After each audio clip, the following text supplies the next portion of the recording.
Hey, here are 5 stupid things I've noticed since last time. U.S. voter turnout lowest since World War II.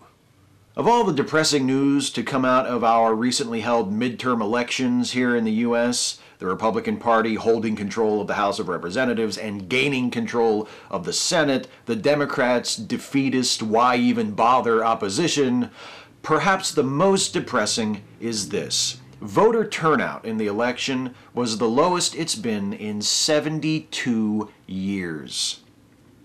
Depressing, but perhaps not all that surprising, seeing as how the Republicans have spent the last several years pushing through laws designed to make voting more difficult for many people, and the Democrats have given their supporters precious little to actually want to get up and vote for.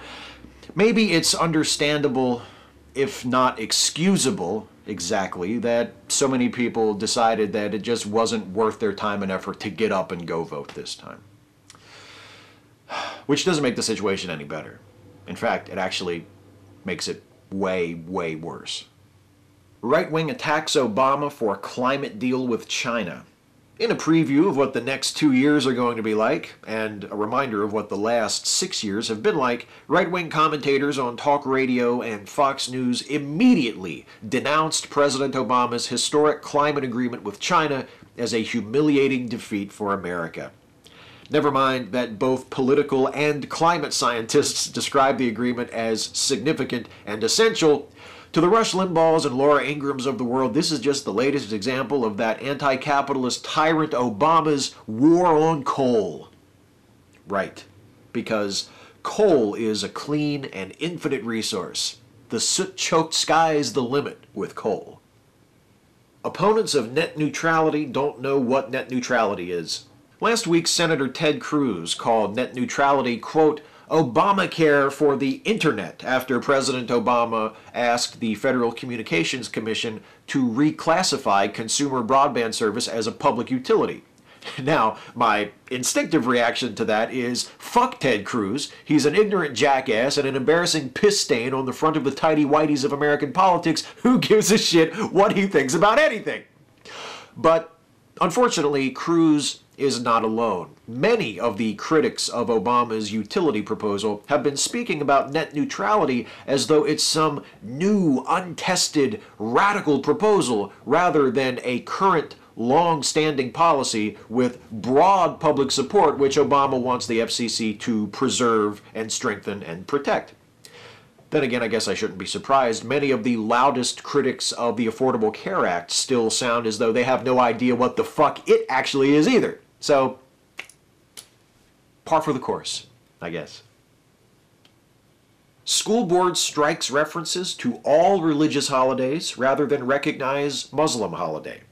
A Muslim community in Montgomery County, Maryland, has repeatedly petitioned its Board of Education to recognize the Islamic holiday of Eid al-Adha, which commemorates the willingness of Abraham to chop off his son's head because God told him to.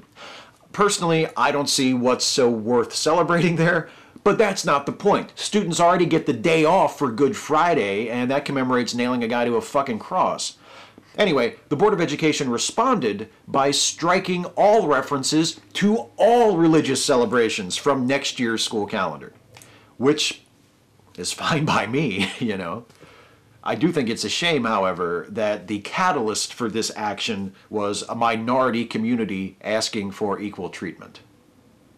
Feminist leads Time's word banishment poll. Sure, I'm a little annoyed at Time magazine for including feminist on its list of words that should be banned in 2015, but I'm even more annoyed at the number of people that have voted for feminist in Time's banned word poll, propelling it to an overwhelming lead with 50% of the votes cast as of when I checked the results a couple of days ago.